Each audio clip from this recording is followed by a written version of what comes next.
In the candlelit halls of Europe's most opulent palaces, death was never far from the throne. Behind velvet curtains and gold-gilded walls, kings and queens whispered to alchemists, physicians, and poisoners, those who held the power of life and death in tiny glass vials. To be royal was not merely to rule, but to survive a world steeped in betrayal, superstition, and medicinal madness. They drank from human skulls, believing it granted wisdom or warded off fate. They dosed themselves with mercury, antimony, crushed emeralds, even the powdered flesh of mummies. What began as courtly curiosities soon spiraled into a grotesque tradition of ritualistic self-poisoning. Some believed the right poison could heal anything. Others believed it could kill a rival without leaving a trace. But this was no isolated frenzy. For over 4 centuries, Europe's elite danced a deadly waltz with pharmacology, superstition, and divine vengeance. The line between cure and curse blurred, and those closest to the crown were often the first to fall. This is the hidden history of the royal obsession with sacred poisons, skull chalices, and the twisted science that ruled the courts of Europe. In the year 1587, in the heart of the Holy Roman Empire, a young Habsburg archduke collapsed in his private chamber, frothing at the mouth, clutching his chest, eyes rolling back into his skull. His physician insisted it was a seizure, likely caused by melancholia. But in truth, it had begun just hours after taking a new miraculous tonic prescribed by the court apothecary. The tonic contained 22 ingredients. Among them, pulverized pearls, opium resin, antimony powder, and a trace of arsenic. It was considered cutting-edge medicine. This wasn't malpractice. It was protocol. In the courts of Europe, medicine and poison were separated by little more than intent. Apothecaries and royal physicians operated in a liminal space, both revered and feared. They were alchemists, advisors, and, at times, executioners. Their knowledge came from ancient Greek manuscripts, Arabic texts, and medieval bestiaries, fused with superstition and experimental chemistry. And their patients were the most powerful people in the world. The apothecary's workshop was a chamber of contradictions. Shelves lined with dried lizards, scorpion oil, bezoar stones, and powdered mummy flesh. Every vial was both promise and threat. 1 drop could ease a migraine. 2 could induce madness. 3 could silence a king forever. Among royalty, death was political. Illness wasn't just a bodily weakness. It was an opportunity for enemies. That made the apothecary not only a healer, but a potential weapon. And those closest to the crown lived with a constant, gnawing fear that every sip of wine, every bite of stew, every spoonful of medicine might be laced with betrayal. In 16th century France, Catherine de' Medici kept a personal poisoner who traveled with her in court. In Elizabethan England, physicians carried coded notebooks listing antidotes for specific poisons, recipes often kept hidden, known only to a few.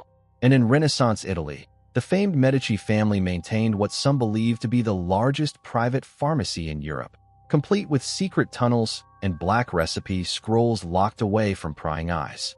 But there was something deeper going on than just fear. The elite had become obsessed with the idea that the same substances that killed could also grant power. That poison, when properly measured, could cure disease, prolong life, even grant divine insight. They called it the doctrine of signatures, the belief that God had hidden healing symbols inside deadly things. A plant shaped like a liver must cure liver ailments. A skull-shaped flower must be good for the brain. Mercury, dangerous and luminous, must surely carry celestial power. This philosophy gave rise to the royal obsession with controlled poisoning, the ingestion of trace amounts of toxic substances, day after day, to build resistance. A ritual of immunity, a mystical hedge against assassination. The most elite courtiers were engaged in slow, quiet battles with their own bodies. Mercury-laced ointments for skin blemishes, antimony-laced wine to purge the stomach, gold leaf tonics for vitality, and arsenic-laced wafers to harden the blood. But these weren't remedies. They were rehearsals for death. One misstep in dose or frequency, and the cure became the killer. And as the Renaissance unfurled across Europe, the boundary between science and sorcery grew thinner. Physicians began experimenting not just with known herbs, but with talismans, astrological charts, and ancient relics. Some royal patients requested their medicine be blessed by a priest. Others demanded it be administered only during certain moon phases. And many believed that the only true antidote to poison was poison itself. This is how the apothecary's table became an altar, and how Europe's palaces became silent theaters of chemical warfare. The next stage in this descent would push the boundaries further, not just consuming poison, but seeking divinity through it. Across 16th and 17th century Europe, medicine was not simply a science. It was a metaphysical performance. The body was believed to be governed by the four humors: blood, phlegm, yellow bile, and black bile. Illness meant imbalance.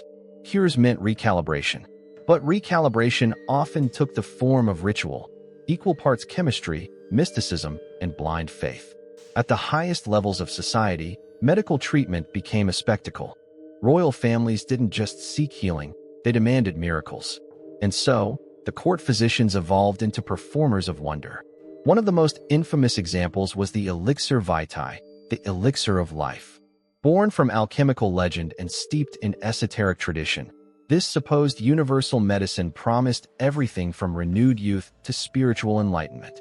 It was said to restore vigor, cleanse the soul, and protect against every disease, including poison. European kings and emperors paid handsomely for these elixirs. They believed they were buying not just medicine, but invincibility. The formulas varied wildly. Some were based on gold dissolved in aqua regia. Others included opium, saffron, crushed rubies, or even human blood.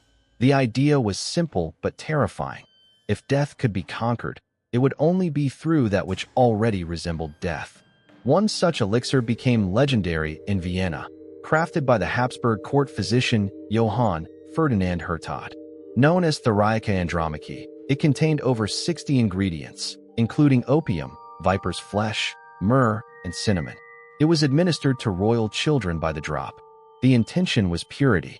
The effect was often addiction, or worse. In France, King Louis XIV was obsessed with a particular elixir developed by a monk-turned-alchemist named Franciscus Mercurius van Helmont. Van Helmont believed that true medicine could only be extracted from astral salts and divine fire, ethereal substances harvested through deep meditation and precise chemical distillation. His elixirs, brewed in secrecy, often contained mercury, arsenic, and crushed coral. Louis drank them daily. His hair fell out in clumps, his gums bled. But he remained devoted, convinced it was a test of holiness. The concept of purifying the body through pain had deep Christian roots. Many royal physicians played to this belief, suggesting that suffering during treatment was proof of the medicine's divine origin. The more it hurt, the more it healed. This was not fringe thinking, it was state-sanctioned ritual. Monarchs funded alchemical laboratories. Court doctors consulted horoscopes before surgeries. Emperors held public demonstrations of exotic cures, often forcing prisoners or paupers to be test subjects in front of the aristocracy. The goal wasn't just health, it was transcendence. Alchemists believed that if base metals could be transmuted into gold, the same could be done with the human body. Disease was seen as spiritual impurity. Poisons were the agents of purification. And so emerged the strange figure of the toxicomystic, a physician-philosopher who fused the sacred and the scientific, who sought God in the laboratory and salvation in the venom of snakes. One of the most feared and respected among them was Paracelsus, a Swiss physician who declared that all things are poison and nothing is without poison. The dose makes the poison. His ideas revolutionized medicine across Europe, but also blurred every line. Under his influence, poisoners began disguising their crimes as cures, and healers began to kill in the name of balance. And the royals were eager participants. Queen Christina of Sweden, after abdicating her throne, became obsessed with occult medicine. She drank alchemical tinctures daily, believing they would transform her soul into pure light. Her personal notes revealed dreams of being reborn through poison, a common motif among royal mystics of the time. But the transformation was never metaphorical. Bodies broke down, teeth blackened, bones thinned. Hallucinations became frequent. The court physicians called it purification. Historians now call it heavy metal poisoning. Still, the practice spread. In Prague, Emperor Rudolf II turned his castle into a chemical fortress, importing alchemists, astrologers, and mystics from across Europe. He collected preserved fetuses, stones from the Holy Land, unicorn horns, and jars of tinctures said to be distilled from the souls of saints. In the shadowed corridors of Eastern European monasteries, a grim artifact began to surface in noble circles: calvarii, human skulls repurposed into sacred vessels. Once gracing ossuaries and catacombs, these relics of the dead became royal treasures, transformed into bone chalices, rimmed with silver, engraved with Latin prayers, and used in ceremonies that blurred the boundary between sanctity and sacrilege. The nobility called them memento mori, reminders of death. But these weren't merely symbolic. They were functional. The skulls of saints, monks, even executed heretics were believed to hold lingering spiritual power. To drink from them was not just macabre, it was medicinal. And, in the courts of Europe, these bone chalices weren't gathering dust on a shelf. They were being filled with blood, opium, mercury, and wine steeped in pulverized emerald or gold. The belief that the dead, especially those who died violently or piously, retained a fragment of divine or mystical energy. By ingesting their essence, one might inherit their strength or their insight. For kings and queens, ever desperate to preserve power, defy age, and outmaneuver rivals, this was worth any risk. In Bohemia, skull chalices were used in healing rituals for the royal family, specifically to treat epilepsy and madness. Physicians claimed that sipping wine from the skull of a suicide victim could cure melancholia. The logic was cruelly spiritual. The trauma of the dead could purge the suffering of the living. In Russia, Tsar Ivan IV, better known as Ivan the Terrible, was rumored to possess a collection of skull cups from slain boyars and political enemies. Some were ceremonial. Others, reportedly, were used during solitary, muttering rituals at night. His chronic paranoia and violent outbursts were attributed to mercury treatments. But some whispered it was something darker, that the skulls were still speaking. In France, Catherine de' Medici, already infamous for her interest in poisons, commissioned a set of bone chalices from the skulls of plague victims. These were steeped in wine infused with crushed pearls and bezoar stone, believed to counteract poison. Her ladies-in-waiting were often forced to partake in purification rituals, using these vessels, whether they wanted to or not. These weren't isolated practices. The use of human remains in medicine, especially among royalty, was widespread. Called corpse medicine, it spanned the spectrum from symbolic to cannibalistic. Pulverized human bones were ground into powders and taken with honey for muscular pain. Blood, collected fresh from the executed, was sometimes drunk warm to cure seizures. Fat from cadavers was melted down and used as ointments for wounds. Physicians justified it with Galenic theory. Clergy turned a blind eye, so long as the practice was done quietly. But among the elite, the rituals became increasingly theatrical. In 17th-century Germany, noble families would host necromantic feasts, ritual dinners where bone chalices were passed around and toasts made to the wisdom of the grave. These events, held at night and lit by candlelight, mixed pharmacology with occult performance. Court alchemists presented new tinctures, said to be distilled from both plants and corpses, and the guests, draped in silks and jewels, would raise skulls to their lips and drink. But not all skulls were equal. The most prized were those of martyrs, madmen, or enemies. It was believed that emotional intensity in death left a spiritual residue. Drinking from a lover's skull could protect the heart. Drinking from a rival's could grant cunning. And in certain cases, prisoners were executed specifically for these rituals, selected for their youth, strength, or violent crimes, their bodies deemed medically potent. Over time, the chalices became heirlooms, passed down through generations, sometimes hidden, sometimes displayed. In Spain, a noble family claimed their lineage's prosperity was tied to a single bone cup, made from the skull of a heretic burned during the Inquisition. They drank from it annually, during a silent ritual, always on the night of the original execution. Their estates prospered, until the chalice was stolen. 3 heirs died within months. The artifact was never recovered. For modern minds, this borders on madness. But to the courts of Europe, it was calculated mysticism. These weren't savages. These were scholars, aristocrats, theologians. And they truly believed that the dead held secrets, secrets that could be swallowed. But what happens when the living become addicted to the dead? When rituals meant to preserve life begin to rot the soul? In the next chapter, we descend into the bizarre and brutal obsession with beauty and youth, preserved not through art or virtue, but through mercury and madness. She was known as the most beautiful woman in all of Europe, her skin flawless, her eyes wide and unblinking, her lips stained with a hue that never faded. But beneath the powders, perfumes, and silken gowns, her body was dissolving from within. Mercury didn't just kill with speed. It killed with seduction. By the mid-16th century, Europe's royal courts had grown dangerously obsessed with appearances. Beauty was no longer a luxury. It was a political weapon. A radiant queen could secure alliances. A youthful monarch could inspire loyalty. Wrinkles, blemishes, or even a flush of fatigue were perceived as signs of weakness, or worse, decline. And so, a new form of self-poisoning took hold. One that would spread through palaces like perfume, cosmetic alchemy, the use of heavy metals, minerals, and poisons not to cure illness, but to hide it. At the center of this trend was Venetian ceruse, a white lead-based face paint, laced with vinegar and sometimes mercury. It gave the skin an otherworldly pallor, a porcelain mask that glowed in candlelight and concealed every imperfection. Queens and noble women applied it daily. Their skin began to flake. Lesions appeared. Hair fell out. And still they continued, convinced that anything less than spectral perfection meant social death. Men were not immune. At the French court, nobles powdered their faces, dyed their beards with mercury salts, and took daily tonics of antimony and arsenic to keep their complexions pale and clear.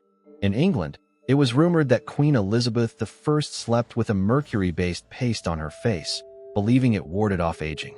Her hair thinned, her teeth blackened, but her image, immaculate and cold, remained intact. The price of perfection was agony.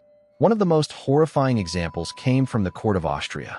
Archduchess Maria Anna of Bavaria, once lauded for her beauty, began a regimen of mercury-infused face cream and antimony tinctures after developing a slight rash.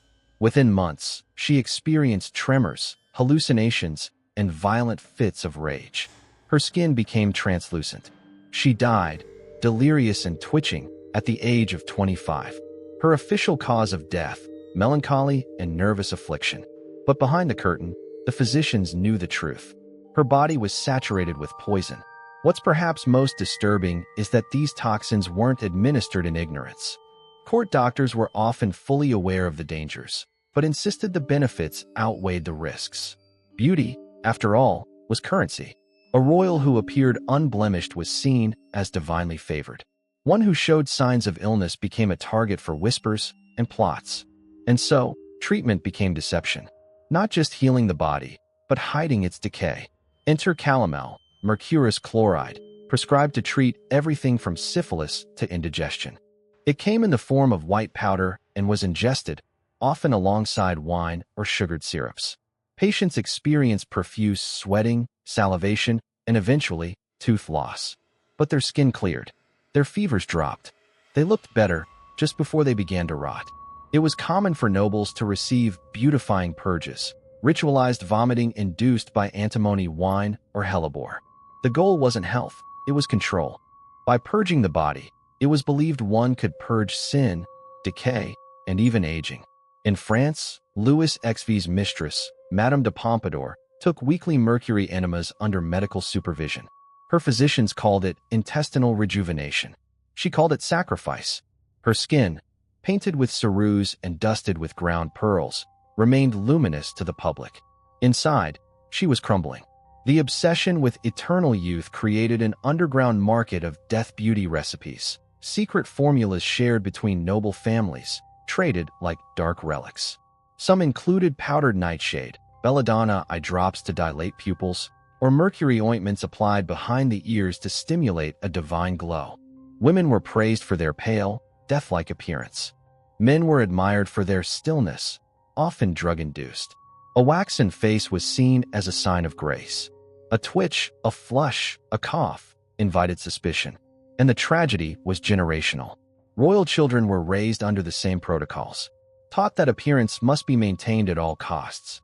Young princes were given refining tonics with arsenic and silver nitrate. Princesses were taught to apply ceruse before they could read. Some died before reaching adulthood, their deaths blamed on fragile constitutions, never on the poisons served to them with a kiss. All of it hidden behind portraits, oil paintings, and marble busts. Images that lied. But truth always seeps through. By the late 1600s, royal autopsies began revealing the horror: blackened stomachs, shriveled kidneys, mercury deposits in the brain. The silent epidemic of cosmetic death had taken hold of nearly every throne in Europe. And yet, they continued. Because in the world of royalty, being beautiful for a moment was worth dying ugly in secret. But what if beauty wasn't the only reason? What if some poisons weren't taken to enhance, but to transform, to spiritually ascend? What if the next phase of this madness came not from the face, but from the flesh of the dead itself? Beneath the sacred cathedrals of Europe and deep within the sun-baked tombs of Egypt, a grotesque trade flourished, one that would span centuries and defy every boundary between medicine, magic, and blasphemy. It began with a lie. When European crusaders returned from the Holy Land in the 12th century, they brought back more than relics and stories. Among their cargo was a strange, dark substance scraped from desiccated corpses, which local apothecaries called mumia vera, true mummy. It was believed to be a kind of miraculous resin formed inside the embalmed bodies of ancient Egyptian nobility. In reality, it was dried, powdered human flesh. And in Europe's royal courts, it became one of the most sought-after medicines of the age. By the 16th and 17th centuries, powdered mummy had become a staple of aristocratic pharmacology. Kings, queens, bishops, and noblemen ingested it by the spoonful, mixed with honey or wine. It was believed to cure everything: epilepsy, internal bleeding, plague, melancholy. Even death, it was whispered, could be postponed if one consumed enough of it. Apothecaries stocked jars labeled pulvis mummiae, powdered mummy, on shelves alongside cinnamon, sulfur, and mercury. Physicians prescribed it for bruises and broken bones. Mixed with human blood, it was said to be a tonic for vitality. The logic? The flesh of the dead, especially those preserved through ritual and time, must contain some lingering divine essence. But demand soon outstripped supply. Egyptian tombs were raided en masse. Mummies were hacked apart, ground into dust, and shipped to Europe by the ton. What had once been sacred burial grounds became butcher shops for medical profiteers. Butchers, gravediggers, and smugglers grew rich selling counterfeit mumia, sometimes made from the corpses of peasants, lepers, or executed criminals, tarred and dried to resemble the real thing. In the vaults beneath Venetian pharmacies, nobles would sample different vintages of mummy dust like fine wine. Some preferred darker, oilier powders, said to come from pharaohs. Others insisted on lighter, brittle flakes, rumored to be from virgins or martyrs. The older the body, the greater its supposed potency, and the most elite courtiers paid handsomely for fresh supply. The trade became so lucrative that apothecaries began offering specialized blends: noble mummy, infant mummy, mummy of Moorish origin, each promising unique properties. Entire families were treated with it preventively, taking daily doses like vitamins. Children were fed it from birth. The Habsburgs kept entire mummy specimens in their private apothecary collections, preserved under glass, parts scraped off and powdered as needed. They believed this ritual not only cured sickness but protected the soul from witchcraft and evil spirits. It was a paradox of faith and fear. Royalty, raised on Christian dogma and reverence for the body, now consumed corpses as sacrament. But the practice wasn't limited to ingesting the dead. Mummy flesh was applied topically, too, used in plasters for broken limbs, salves for gout, even as a beauty balm. Nobles would rub it into their skin, believing they were absorbing the wisdom of centuries. Others carried amulets carved from mummified bone to ward off death. The Vatican's silence was deafening. While some bishops condemned the practice as unholy, many others partook in private. Several popes maintained mummy reserves in the papal pharmacy. One even commissioned a manuscript detailing the sacred virtues of embalmed flesh. But what drove this grotesque obsession? It wasn't mere medical utility. It was power. To consume a mummy was to devour history, to absorb the secrets of ancient empires, to steal the vitality of a body preserved beyond death. For monarchs, it was the ultimate expression of dominance over time, decay, and even God. Yet the effects were anything but divine. Mercury, arsenic, and bitumen, all used in Egyptian embalming, leached into the European bloodstream. Chronic poisoning, organ failure, hallucinations, and madness became rampant. But the blame was never placed on the powders. The dead were still holy. It was the living who were too impure to receive their gifts. This rationalization led to further extremes. By the late 1600s, it wasn't uncommon for executioners to sell the corpses of freshly hanged criminals to royal physicians. The blood, still warm, was caught in chalices and mixed with wine. The fat was rendered into candles and ointments. The bones were ground down and preserved. In some royal courts, the body of the condemned was dissected like a sacred animal, each part labeled and stored for future use. The practice became systematized. Death became ritualized pharmacology. This was corpse medicine in its final form, no longer symbolic, no longer mythical, but industrial, and all of it wrapped in the language of healing. The question wasn't whether a royal had consumed human remains. It was how often. But as the bones of the ancient world turned to dust and the madness of the living grew harder to ignore, a new fear began to spread, not of sickness, but of betrayal. Because in a world where poison was medicine and beauty was death, the line between physician and assassin became terrifyingly thin. And the queen's closest confidant, the man who prepared her powders and bathed her in oils, might also be the one to bring her to her knees. In the gilded chamber of a French chateau, the queen lay trembling beneath velvet sheets, her skin fevered, her breath shallow, her pupils dilated to pinpricks. Her physician, a man cloaked in crimson robes and perfumed with rose oil and mercury vapor, calmly approached her bedside. In his hand, a crystal vial shimmered in the candlelight. He whispered, "Just a few drops, Your Majesty, to restore the balance." She drank. She died by morning. Her death was declared natural, of the womb, as they often said when the true cause was too inconvenient. But the servants whispered. They had seen the cabinet. They had heard the locks click in the night. Every monarch had enemies, but some had assassins with medical degrees. By the late Renaissance, European royalty had become addicted to poison, not just as a threat, but as a tool. The royal physician, once revered as a healer, had become a shadowed figure of suspicion and dread.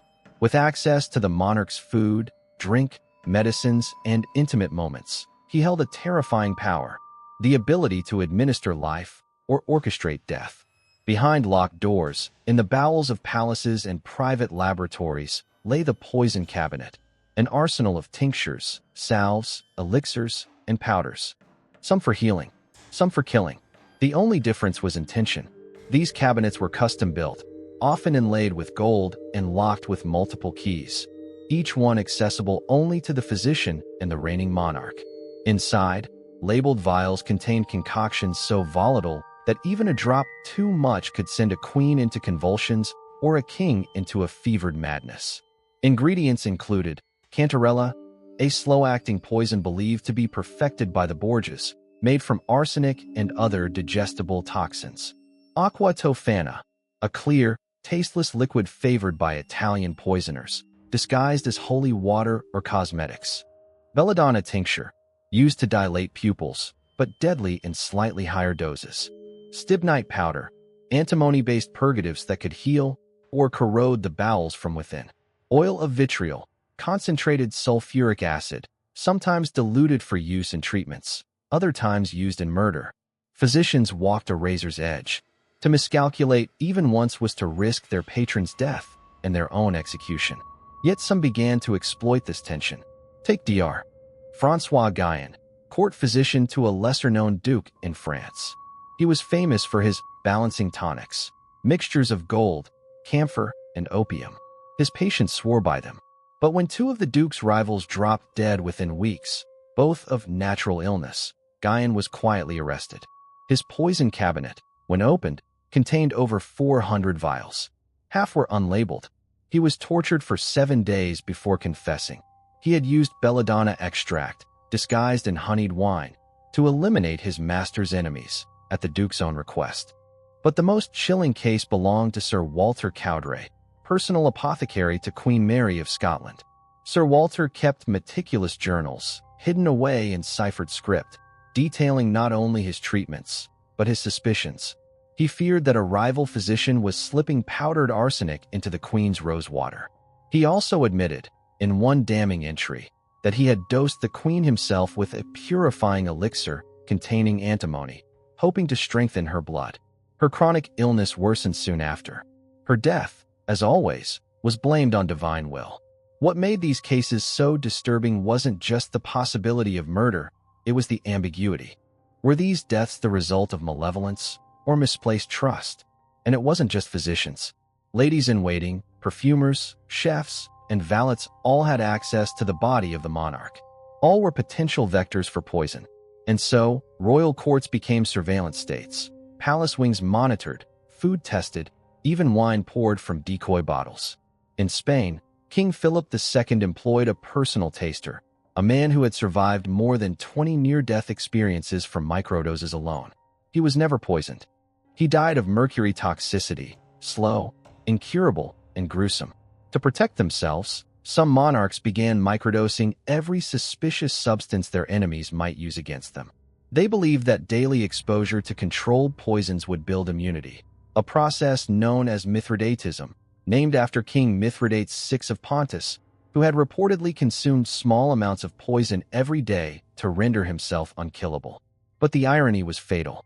Over time, their bodies became ticking time bombs of accumulated toxins. Immunity was a myth. The damage was irreversible. And in the middle of it all, the royal physician remained untouchable, indispensable, and terrifyingly invisible. Because to question him was to question your own survival. One physician's blessing could extend a reign. His indifference could shorten it. And his silence could bury a crime forever. But as the poison cabinets overflowed, a new evolution was coming.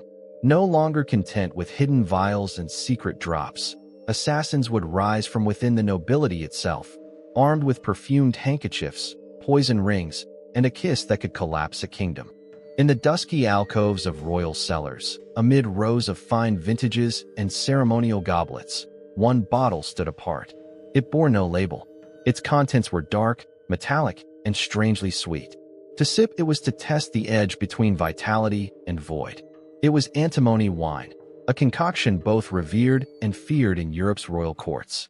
Prescribed by physicians, championed by alchemists, and consumed by nobles who trusted the bottle more than their bloodlines. The promise was seductive: longevity, purification, and immunity from poison. The truth was something far more disturbing. Antimony, a lustrous silvery metal, had fascinated alchemists for centuries. Ground into powder or dissolved into elixirs, it was used to purge the body through violent vomiting and diarrhea. The logic followed medieval medical belief. If illness was caused by imbalance, then aggressive expulsion was the cure. To be healed, one had to be emptied, utterly, painfully, completely. And no substance purged like antimony. By the 1600s, antimony became a staple in elite medicine. But nowhere was its use more terrifying than in the drinking rituals of the nobility. A secret tradition emerged among high-ranking courtiers, the antimony cup. Fashioned from pure antimony, these goblets were filled with wine and left to sit overnight. The metal would leach into the liquid, creating a toxic tincture. The next morning, the wine was consumed, and within hours, the body would convulse in expulsion. The more violent the purge, the more effective it was believed to be. Some nobles swore by it. They called it the cup of life. But it was also called something else in hushed whispers, the suicide chalice. Because those who drank too deeply never woke up. Take the case of Duke Wilhelm V of Bavaria. Known for his strict piety and declining health, he became obsessed with purification. Every week, he drank from his antimony cup under the supervision of his court physician.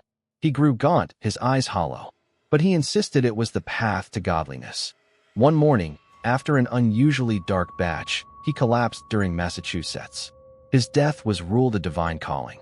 But his physician vanished days later. In Austria, Archduke Matthias reportedly replaced all silver goblets in his household with antimony ones. He claimed it would prevent poisoning, cleanse the soul, and ensure fidelity in his court. Within 2 years, 4 members of his family had died of unexplained internal bleeding. And yet, the practice spread.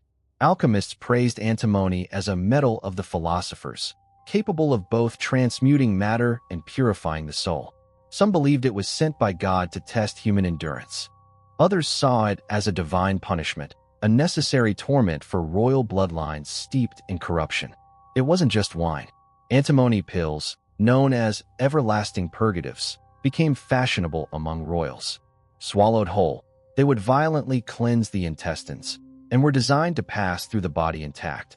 Recovered after use, they were washed and swallowed again. Noblemen passed them down as heirlooms. One such pill belonged to Baron Heinrich von Schwarzburg, who reportedly used the same antimony sphere for over 20 years. When he died, it was found on a chain around his neck, dissolved at the edges, worn smooth from decades of use. But for some, antimony wasn't just a medical tool. It became a weapon. In the court of Louis XIII of France, a sudden wave of deaths among minor nobles was traced back to a traveling physician's refining elixir, which contained a concentrated antimony distillate. Disguised as a cure for infertility, it left a trail of miscarriages, madness, and bleeding mouths. The physician was never caught. Rumors spread of poisonings disguised as purges, rivals dosed with antimony so that their deaths looked like medical overreach rather than murder. Inquisitors in Spain began confiscating antimony cups from noble estates. The church issued warnings, but the practice endured. Because for many monarchs, the danger wasn't a deterrent, it was a test of purity. To drink what could kill you and survive meant you were worthy of power. This thinking birthed an even darker trend: ritual suicide through alchemy. Nobles, facing disgrace or spiritual despair, began consuming fatal doses of antimony or arsenic in highly orchestrated ceremonies, believing that a clean death through purification was nobler than a fall from grace. They wore their finest robes, lit candles, read sacred texts, and drank. These were not acts of madness, but rituals of devotion to science, to mysticism, to a God who remained silent. One famed case involved Countess Renata of Saxony, who wrote in her journal, "I go now to be cleansed. Let my body rot, but may my soul shine like the philosopher's stone." Her body was found 3 days later, her lips blackened, her skin blistered. Her poison cabinet held 15 vials, all empty. This was the ultimate paradox of the royal poison culture. The very substances meant to protect and perfect became instruments of self-destruction. But antimony was just the beginning. Because beyond the apothecaries and physicians, a new kind of killer had emerged, stylish, silent, and deadly. They wore velvet. They kissed cheeks. They bore rings that concealed needles, lace that reeked of roses and death. They were assassins in silk, and they would change the course of European history without ever drawing a blade. They did not lurk in alleyways or strike in the shadows with daggers drawn. They moved through palaces and salons with practiced grace, pouring wine, fastening corsets, whispering secrets, and kissing cheeks. Their hands were gloved in lace. Their words were smooth as satin. And their tools of death were not swords or bullets, but perfume, powder, and perfume-scented gloves soaked in venom. They were the invisible killers of royal Europe, and their rise marked a terrifying evolution in the pharmacology of death. From the 16th to the 18th century, as European courts became ever more obsessed with power, inheritance, and dynastic alliances, a chilling profession emerged from the underbelly of nobility: the professional poisoner. Often aristocrats themselves, or servants embedded in elite households, they offered silent solutions to dynastic problems. No blood, no noise, no suspicion, just sudden, inexplicable illness. A fever, a seizure, a peaceful slumber turned terminal. In France, they were called the faiseurs de poudre, powder makers. In Italy, the venditori di veleni, poison sellers.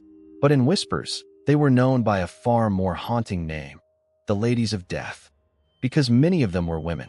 Take Giulia Tofana, a widow in 17th century Palermo who sold her infamous creation, Aqua Tofana, to women trapped in abusive marriages or ambitious mistresses seeking an inheritance. The poison was odorless, tasteless, and slow-acting. It could mimic a wasting disease, leaving no trace. And Julia's customers didn't just buy poison. They bought lessons: how to dose slowly, how to fake concern, how to cry at the right time. Aqua Tofana soon traveled across Italy and into France. It became the weapon of choice in the salons of the Sun King, Louis XIV. But no case would rock the continent like the affair of the poisons. Between 1677 and 1682, a massive investigation rocked Paris after whispers emerged that several nobles had been buying poisons, aphrodisiacs, and black masses from a secret underground network of sorcerers and assassins. The scandal reached the very steps of Versailles. At its center was a woman named Catherine Monvoisin, better known as La Voisin. A fortune teller by trade and abortionist by necessity, La Voisin operated a sprawling empire of poisoners, priests, and perfumers. Her customers? Members of the highest nobility, including, reportedly, the king's own mistress, Madame de Montespan. La Voisin's poisons weren't crude. They were pharmacological masterpieces, distilled from belladonna, arsenic, cantharides, and antimony. She disguised them in sachets of lavender, laced gloves, or handkerchiefs. Her assassins killed with a whisper, a hug, a kiss. When her network was uncovered, the revelations were apocalyptic. Over 400 individuals were implicated. Royal mistresses, dukes, and courtiers had bought love potions and death in equal measure. Public executions followed, and La Voisin herself was burned alive in 1680, but not before the royal court had been permanently stained by its invisible bloodshed. Yet France was not alone. In Austria, the court of the Habsburgs was infiltrated by Hungarian poisoners who sold powders said to restore obedience to unfaithful husbands. The powders were slipped into tea, but if overused, they killed. In Spain, Jesuit priests were accused of teaching invisible martyrdom through poison, a way to die for one's cause without ever being discovered. Even England, with its obsession for propriety, had its share. Lady Frances Howard, Countess of Somerset, poisoned Sir Thomas Overbury in the Tower of London in 1613 using arsenic hidden in tarts and jellies. She was beautiful, elegant, and remorseless. But perhaps the most chilling tale comes from Russia. The Romanovs, desperate to root out enemies within their court, employed a secretive guild of poisoners, trained at a facility known only as the Apothecary's Court.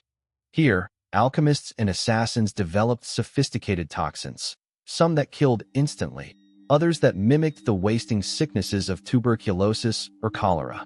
Servants were forced to taste every dish. Spies were used to test poisons on prisoners. Tsars grew paranoid. Entire dining rooms were lined with silver to detect toxins, though it rarely worked. And still, the assassins in silk kept killing. The tools evolved. Perfumed handkerchiefs soaked in cyanide derivatives. Jewels that released mercuric gas when twisted. Rings with retractable needles, dipped in digitalis or curare. One kiss, one handshake, one brush of fabric, and a royal rival would fall. But what made these assassins so terrifying wasn't just their methods. It was how close they were allowed to get. They were lovers, confidants, perfumers, handmaids. They dressed the monarch. They tucked them into bed. They administered their medicine. And yet they were the most dangerous threat in the palace.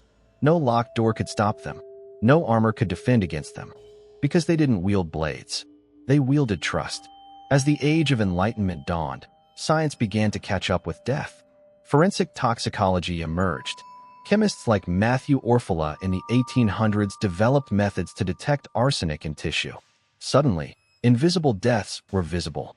The reign of the poisoner seemed to be ending. But the legacy of the silk assassins lived on, in fear, in paranoia, and in one chilling truth. The closer the comfort, the sharper the threat. And by the 19th century, a new threat was rising. More clinical, more modern, and terrifyingly efficient. The royal courts would soon face a different kind of poison, not brewed in back rooms or whispered by witches, but synthesized in laboratories, prescribed by doctors, and trusted without question. In the 19th century, the old world poisoners faded into legend, hanged, burned, or lost in the fog of rumor and scandal. But the threat they posed did not vanish. It simply changed costume. Instead of mystics or midwives selling deadly powders in dark alleys, death now wore a white coat. The new poisoners were educated, respected, and often invited into the most intimate spaces of royal life. They were physicians, men entrusted with the health of kings, queens, and princes. But their tools of healing could just as easily kill. And in an era where science was still imperfect, and the symptoms of poison often mimicked natural illness, the doctor's word was final. There would be no suspicion, no inquiry, only a solemn nod and a hastily signed death certificate. Cause of death: fever, cholera, brain fever, natural causes. And so began one of the most insidious chapters in the history of royal pharmacology, the era of medical murder. Let us begin in Napoleonic Europe. After his defeat at Waterloo in 1815, Napoleon Bonaparte was exiled to the remote island of St. Helena. He died there in 1821, officially of stomach cancer. But decades later, tests on samples of his hair revealed massive concentrations of arsenic, not from a single dose, but chronic poisoning over months or even years. Arsenic was everywhere at the time, used in wallpaper, cosmetics, and even medicines, but the levels found were not accidental. Suspicion fell on his British captors, but others believed the culprit was his own physician, Francesco Annamarchi, perhaps under orders, perhaps by personal vendetta. Either way, the most powerful man in Europe may have been slowly murdered by his healer. And he was far from the only one. In Austria, the suspicious deaths of multiple Habsburg children in the mid-1800s were attributed to sudden illness. Yet all had recently been administered purifying tonics by a particular royal doctor known for his unconventional treatments. These tonics, records show, included antimony, calomel, a mercury compound, and digitalis, substances that, in wrong doses, caused vomiting, heart failure, and coma. In 1861, Prince Albert, husband of Queen Victoria, died suddenly at age 42. Officially, the cause was typhoid fever, but modern historians question that diagnosis. Some speculate a misprescribed medication may have weakened his system. Others whisper of deliberate intervention. After all, Albert was a political obstacle to several factions within court. And then, there was Russia. The Romanovs, already plagued by assassinations and palace intrigues, placed enormous trust in their physicians. That trust was repaid in tragedy, but documents revealed he had been given quinine, opium, and mercurial compounds, a lethal cocktail that, under certain dosages, could have induced hallucinations, collapse, and death. Later, in 1881, Tsar Alexander II, known for liberating the serfs, was killed in a bombing. But it was the care he received afterward that shocked some historians. Wounded but still alive, he was placed in the hands of his court doctors. They administered chloroform, morphine, and a stimulant made from strychnine, an incredibly risky combination, even under emergency protocols. He died within minutes. In France, Louis XVIII, plagued by obesity and gout, was treated with an experimental opiate-laced serum. He died shortly after, screaming in pain. The doctor who administered the treatment was later quietly removed from court. And yet none of these deaths resulted in criminal investigations. Why? Because in an age when medicine was opaque, symptoms mysterious, and autopsies taboo, a physician's statement carried almost sacred weight. When a royal died, the nation mourned, but no one questioned the man holding the stethoscope. But sometimes, the truth did leak out. In 1894, Tsarevich Nicholas, soon-to-be Tsar Nicholas II, was nearly poisoned while recovering from a leg injury in Japan. A British nurse noticed his prescribed morphine dosage was 10 times the safe limit. The attending Russian doctor was dismissed quietly. No charges, no explanation. Why was this tolerated? Because often, these doctors weren't acting alone. They were tools of the court, acting on orders whispered in corridors and back rooms. A troublesome heir, a queen growing too independent, a prince threatening scandal. The diagnosis became a weapon. The prescription became a bullet. It was clean, quiet, respectable, and it worked. But there were exceptions. One of the most infamous came in 1903 when Dr. Thomas Neil Cream, a well-known poisoner of prostitutes in London, was linked to several suspicious deaths of noble patrons. While never convicted for royal murders, Cream claimed, just before his hanging, that he had killed more than one blue-blooded devil. Authorities ignored him. The press erased him. But whispers lingered. And in Germany, the use of thalidomide in the early 20th century marketed as a harmless sedative, was promoted by court physicians to several minor royal families. It caused horrific birth defects in royal children. The manufacturer, Chemi Granenthal, had royal connections. No one was punished. By the dawn of the 20th century, as forensic science matured, the veil began to lift. Doctors could no longer act with impunity. Autopsies became standard. Toxicology labs exposed what had once been buried. But the legacy of these medical murders was etched deep into the halls of history. The palace killer had evolved, from alchemists to perfumers, from midwives to physicians. And now, a new threat was emerging, more powerful than all before it. Because in the modern era, death would not come from a kiss or a cup. It would come from the very idea of trust itself, in labs, in pharmaceuticals, and in systems too complex to question. And the royal families of Europe, already haunted by centuries of poison, were about to confront the final phase in their deadly dance with pharmacology. The 20th century dawned with promises of progress, science, and medicine that would banish disease and extend life. But beneath this hopeful veneer lurked shadows far darker than any court intrigue of old. The legacy of poison, once a tool of whispered assassinations and secret tinctures, had mutated into something more insidious: synthetic chemicals, pharmaceuticals, and covert state-sponsored toxins. For centuries, European royalty had danced with death, sipping from chalices of mercury and antimony, breathing in powdered corpses, and trusting physicians who might have been murderers. Now, their fate would be entwined with the rise of the Industrial Age's chemical revolution. One of the earliest modern